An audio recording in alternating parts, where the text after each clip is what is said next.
السلام علیکم ورحمۃ اللہ وبرکاتہ۔ مکرم ناظرین گرامی، جب کسی انسان کے انتقال کی ہم خبر سنیں تو اس وقت ہمیں کیا کرنا چاہیے؟ دیکھیے، یہاں پر انتقال کرنے والا دو حالتوں سے خالی نہیں ہوگا، یا تو ایمان والا ہوگا یا غیر ایمان والا ہوگا۔ اگر ایمان والا ہے انتقال کرنے والا، تو ایک ایمان والا ہونے کے ناطے ہم بھی چونکہ ایمان والے ہیں تو اس کے جنازے میں جانا، اس کے جنازے کی نماز پڑھنا، تدفین میں شریک ہونا، اس کے لیے دعا کرنا، یہ ہمارے اوپر ایمان والے کا حق ہے۔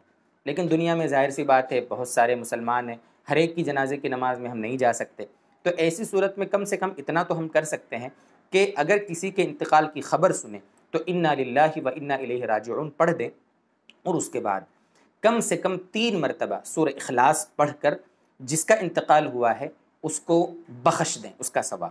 چونکہ حدیث میں آتا ہے کہ سورہ اخلاص کا ثواب تہائی قرآن کے برابر ہے، تعدل ثلث القرآن، حدیث کے جو الفاظ ہیں۔ اس لیے 3 مرتبہ اگر سورہ اخلاص پڑھ لیں گے تو 1 مرتبہ قرآن پڑھنے کا ثواب ہمیں ملے گا، تو اس کا ثواب ہم اس انتقال ہونے والے شخص کو پہنچا دیں، ایصال ثواب کر دیں۔ یہ 2 کام کر دیں، انشاءاللہ یہ 2 کام کریں گے تو بہت حد تک اس کو ثواب بھی مل جائے گا، ہم کو بھی ثواب ملے گا، اور ایک حد تک ہم ایمان والے کا حق ادا کرنے والے بن جائیں گے۔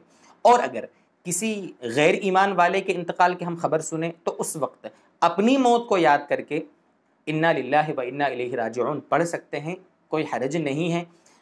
آپ کے مسائل اور ان کا حل ایک کتاب ہے حضرت مولانا یوسف لدھیانوی رحمۃ اللہ علیہ کی، اس میں کسی نے حضرت سے یہ سوال کیا تو حضرت نے اس کا یہی جواب دیا تھا کہ اپنی موت کو یاد کر کے اس وقت انا للہ پڑھ لیں، اس میں کوئی حرج نہیں ہے۔ اللہ تبارک و تعالی ہم سب کو مرنے سے پہلے اپنی موت کی تیاری کی توفیق عطا فرما دے۔ وآخر دعوانا ان الحمد للہ رب العالمین۔